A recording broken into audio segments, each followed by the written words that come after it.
In the hours and days after two separate incidents where Edmonton LRT trains heading in opposite directions ended up on the same track, city staff and spokespeople scrambled to respond to the situation, expressed frustration at the episodes and emphasized internally and to the media how safety was not at risk.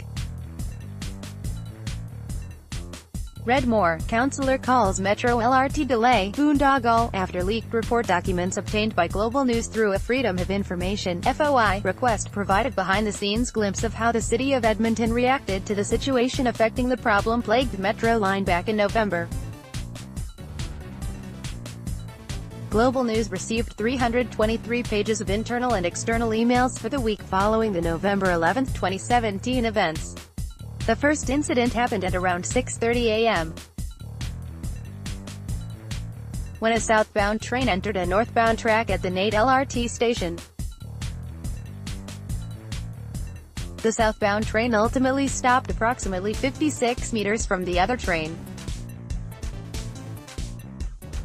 Read more. Issues continue to plague Metro Line LRT, as train enters wrong track. In the hours immediately following, there was a rapid-fire exchange of emails between city staff and Thales, the signaling contractor.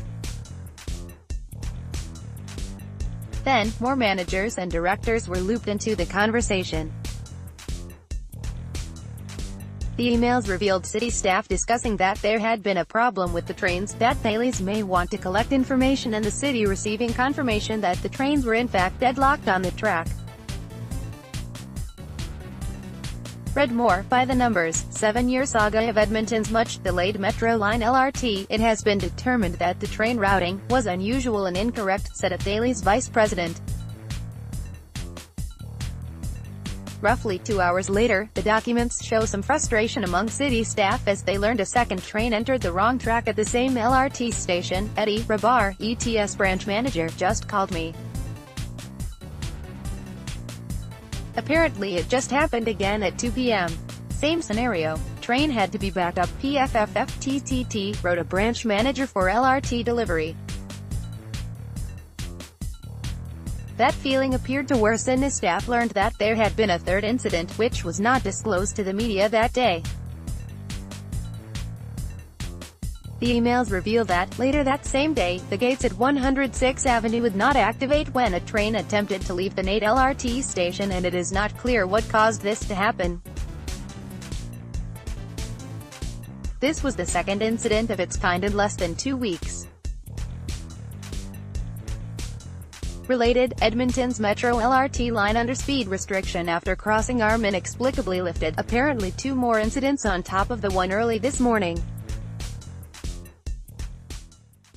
This is absolutely unacceptable. Media is gonna be all over us, a branch manager wrote.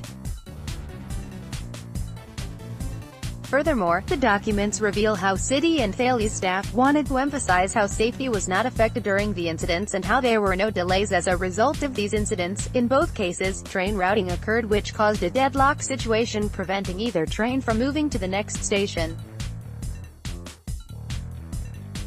In these cases trains' safety was not an issue, however it did result in delays to some customers, wrote one city staffer to another. Read more. Edmonton City Councillor calls for probe of Metro Line LRT after latest glitches. I'm starting to get concerned. To be clear, although this is a disruptive train routing lockup issue, it is not a safety issue, wrote the Thales vice president in another email. Global News learned about both incidents at around 3 p.m. and sent the first media inquiry to the city communications team. The city sent a response to Global News with an emphasis on lack of delays and how it was not a safety issue. I relayed the information I had from ETS control and stressed that the trains were back on schedule, wrote city spokesperson Catherine Sweet to a team of city staffers. However, the following day, the emails revealed disagreement between the official stance of the city and Thales and the opinion of some city staffers.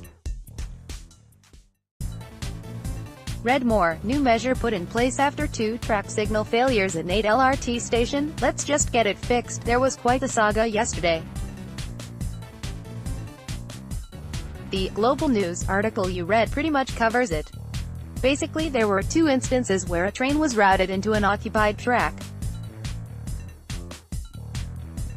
Thales was investigating, said it wasn't a critical safety failure, but an operational headache, wrote a transit superintendent. Strange that trains being routed onto the same track isn't being called a critical safety failure, a general supervisor mused in an emailed response. By November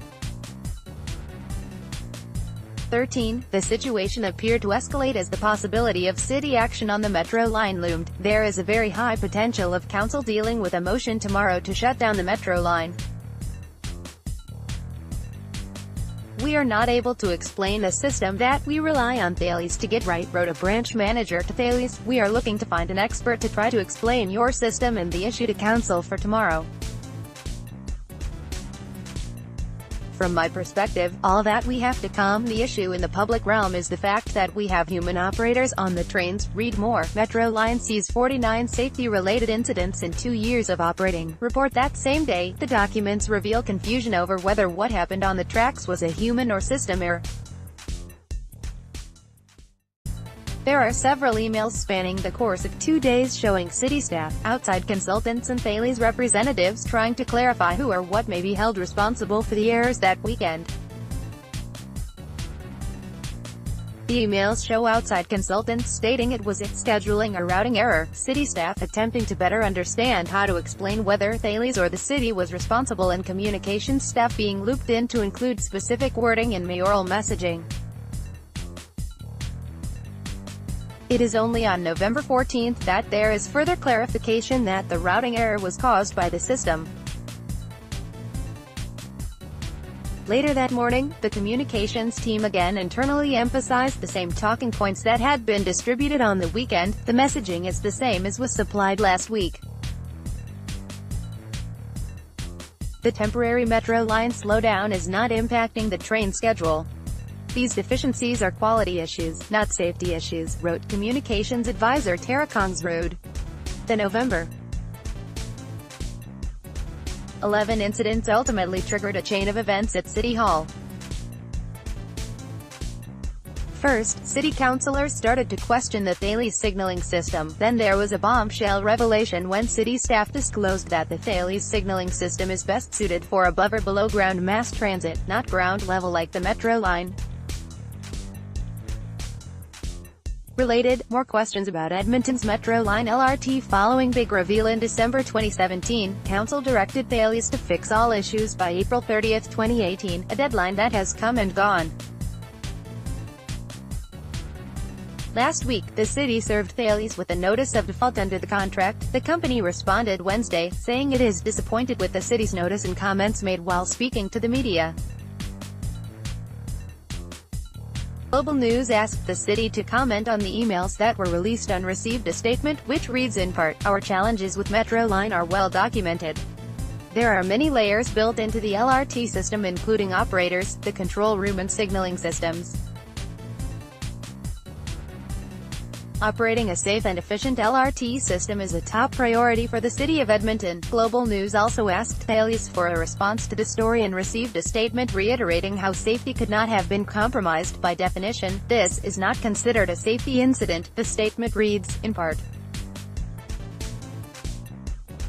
"As provided in our report to the city, the investigation and examination of the recorded data confirmed that the safety envelope between the trains was not, and could not have been, compromised. This recorded data confirms that the system operated in a safe manner and therefore there was no risk to safety and at no time was passenger safety compromised as a result of these routing errors." Have a tip about this story? Email Julia Wong at julia.wong@globalnews.ca. Copyright 2018 Global News, a division of Chorus Entertainment Inc.